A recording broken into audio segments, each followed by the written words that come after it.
আপনারা সবাই কেমন আছেন? আজকে বলছিলাম মাদানি সড়ক থেকে। এটি হচ্ছে ঢাকার বাটারা থানা, আমেরিকান এম্বাসির পাশ দিয়ে পূর্বাচল পর্যন্ত। এই রাস্তাটির দৈর্ঘ্য 7 কিলোমিটার এবং প্রস্থ 100 ফিট। এই রাস্তাটির নাম হচ্ছে 100 ফিট বা মাদানি এভিনিউ। মাদানি নামটি আসছে পাকিস্তান আমলে এক ব্যবসায়ীর নাম থেকে। বর্তমানে আপনার এই সড়কটি এই ঘোরাফেরার কাজ ছাড়া এমনিতে জরুরি কাজে অত একটা ব্যবহৃত হয় না, কারণ হচ্ছে যে এই রাস্তাটি এখনও অন্যান্য রাস্তা ব্যবহার করা হয়, কারণ এই রাস্তাটির পূর্বাঞ্চলে তো এখনও ওরকম ভবন বা প্রজেক্টগুলো গড়ে ওঠে না। ওকে এখনও কাজ চলমান, সামনে গেলেই দেখতে পাবেন। এই রাস্তাটির পাশ দিয়ে 100 ফিটের পাশে আপনার মেক বেশিরভাগ প্রজেক্ট আমি যতটুকু জানি ইউনাইটেড গ্রুপের, ওনাদের এখানে বিশাল আবাসন প্রকল্প, গ্রুপ, মেডিকেল কলেজ, ওনাদের বিশাল সম্পত্তি এখানে। তারপরে এরা সড়ক ধরে আপনার একদম চলে যাওয়া যাবে 300 ফিটের মূল সড়কে। তো এই রাস্তা আমি এর আগে কখনো আসিনি, আমার কাছেও এই রাস্তাটি নতুন। তাই আমি ওই আশপাশের মানুষের কাছে জিজ্ঞাসা করে নিচ্ছিলাম যাতে এই রাস্তাটি দিয়ে 300 ফিট যাওয়া যায় কি না।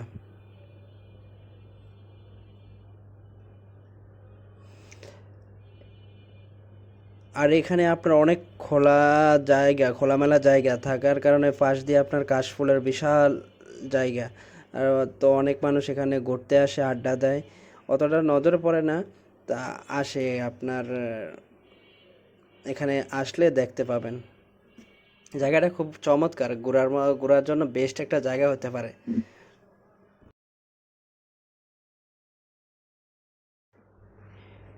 ব্রিজগুলা করছে অনেক উঁচা উঁচা করে।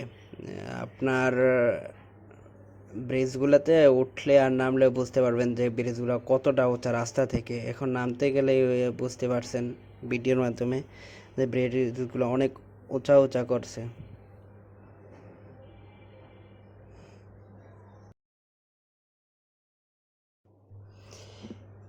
এই শহরটাকে মানে এই জায়গাটাকে যদি আপনার সাজাইতে পারে, আপনার ওই সিঙ্গাপুর বলেন যে আধুনিক শহরের তুলনা দেয় না, বাংলাদেশ কবে এরকম হবে। এখানে আসলে আপনারা তখন এই আধুনিক শহর খুঁজে পাবেন, যাতে বিদেশের মতো। আমরা তো বিদেশের শহরগুলোর জন্য আফসোস করি যে বাংলাদেশ কবে হবে কবে হবে। আমার মনে হচ্ছে যে এই শহর, এই জায়গাগুলা গড়ে উঠলে আপনার বিদেশ থেকে অনেক আধুনিক হবে। এখনও কাজ চলমান, এখনও অনেক কাজ চলমান এখানে। এই 300 ফিটের কাছাকাছি চলে আসছি আমার যতটুকু মনে হয়। আমি চিনি না, এর আগে কখনো এর রাস্তা দিয়ে আসিনি। ওই আশপাশের মানুষজনকে জিজ্ঞাসা করে নেই, এখান দিয়েই হবে যাওয়ার মতো। ওনাকে জিজ্ঞাসা করলাম যে 300 ফিট যাই কীভাবে, উনি আমাকে রাস্তা দেখিয়ে দিল। তারপরে সামনে তো আরও চমৎকার রাস্তা দেখতে পাবেন।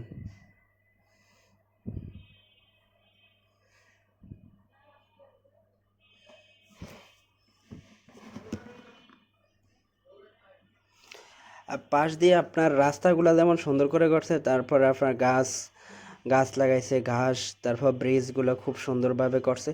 এদিক দিয়ে আমার মনে হয় ঢাকা চারপাশ দিয়ে নদী, এই নদীটার নাম আমার যতটুকু সম্ভব আমি ধারণা করে বলছি, সঠিক মনে নাই। বালুর নদী হবে, এটা হবে বালুর নদী। আর দেখেন না এই এরকমটা আপনি ঢাকার আমার যারা পরিচিত হয়তো বা এরা এই সব জায়গাগুলোতে খুব কম আসা হয়েছে। খুব কম লোকজন এখানে আসে, কারণ হচ্ছে যে কাজ এখানে অতটা কাজ থাকে না। কারণ আমি আসলাম দেখি আজকে একটু ঘোরাফেরা করি এদিকটাতে।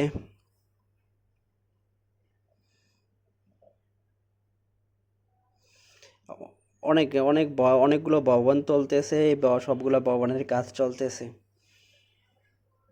রাস্তাগুলো যে কতটা সুন্দর হবে আর শহরটা যে কতটা সুন্দর হবে, আপনি না আসলে এখানে বুঝতে পারবেন না।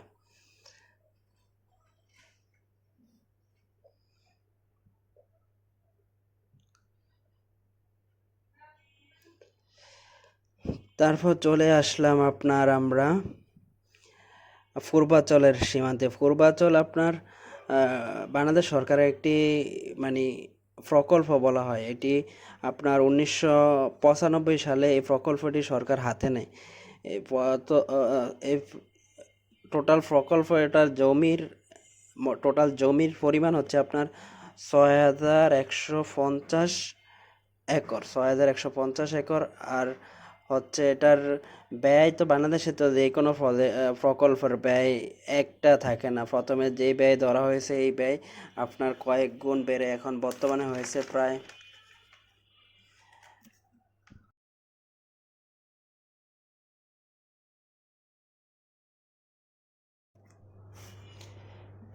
এই প্রকল্পের ব্যয় 7,782,15,00,000 টাকার মতো।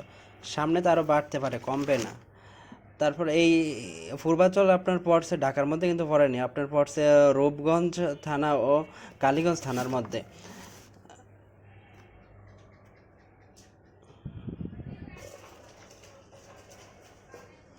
এবং এটি আপনার এখানে 26,000 আবাসিক ভবন এবং স্থান এবং 62,000 অ্যাপার্টমেন্ট নির্মাণ করা হবে। চিন্তা করতে পারেন 26,000 আবাসিক ভবন মানে কি বিশাল এরিয়া। এই পূর্বাঞ্চল শহরটাকে আপনার 30টা সেক্টরে ভাগ করা হবে।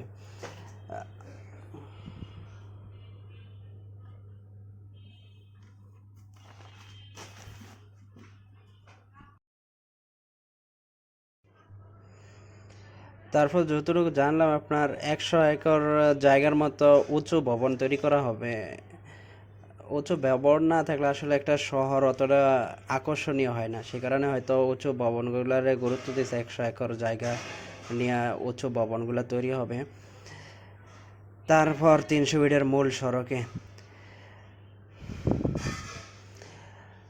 সড়কে একটু সাবধানে গাড়ি চালাতে হয়, কারণ হচ্ছে যে আপনার দুর্ঘটনা তো নিয়মিতই হচ্ছে।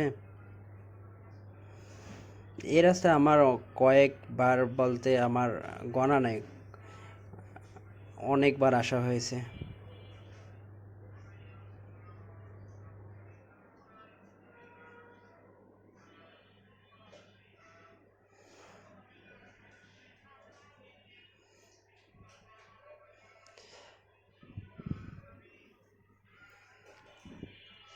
কি মসৃণ রাস্তা, এটার মতো রাস্তা হয় না আর বাংলাদেশে।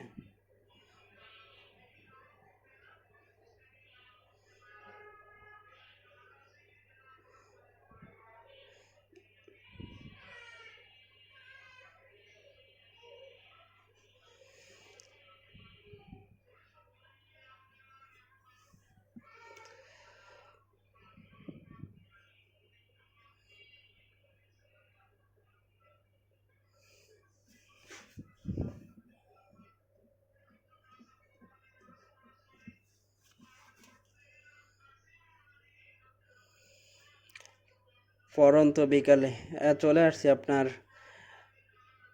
কুড়িল কুড়িল বিশ্ব রোডের কাছে। কুড়িল বিশ্ব রোডের কাছে আসলে কুড়িল বিশ্ব রোড আপনার একটা দুইটা, এই রাস্তা থেকে আপনার দুইটা ফ্লাইওভার উঠা যায়।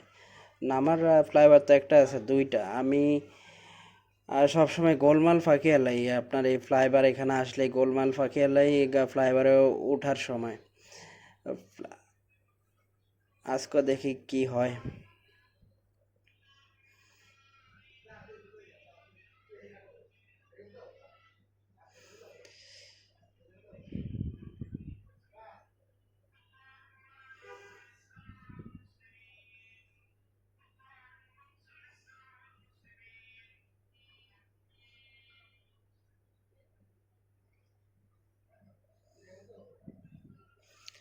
উপরে দিয়ে হচ্ছে আপনার এলিভেটেড এক্সপ্রেস ওয়ের রাস্তাটা আছে না, ওইটা।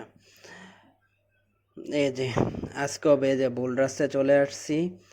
এখন আমাকে আবার ঘুরতে হবে, ঘুরে আমি এখন চলে আসছি আপনার এয়ারপোর্টের রাস্তা। আমার যাইতে হবে শেওড়া বাজার, কর্মীটলা, ওই দিকটাতে।